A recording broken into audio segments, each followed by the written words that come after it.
Hi all, இன்றைக்கி இஃப்தார் சீரீஸில் பூவாழை புட்டு எப்படி பண்ணுறதுங்கிறத பார்க்கலாம். ஃபஸ்ட்டு ஒரு பேனில் 2 ஸ்பூன் நெய் ஊற்றிக்கலாம். அண்ட் 1 கப் ரவை நான் போடுறேன். அதை நல்லா பச்சை வாசம் போகிற அளவுக்கு வறுக்கணும்.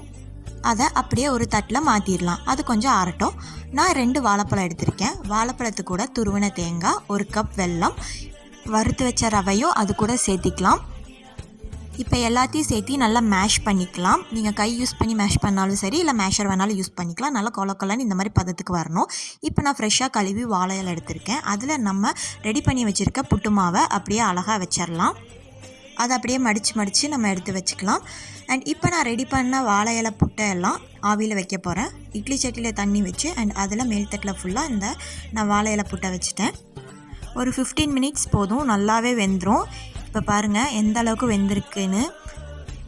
சாப்பிட்றதுக்குமே செம்ம டேஸ்ட்டாக இருக்குங்க. மறக்காமல் ட்ரை பண்ணுங்கள். இந்த வீடியோ பிடிச்சிருந்தா மறக்காமல் லைக் பண்ணுங்கள், சப்ஸ்கிரைப் பண்ணிவிடுங்க.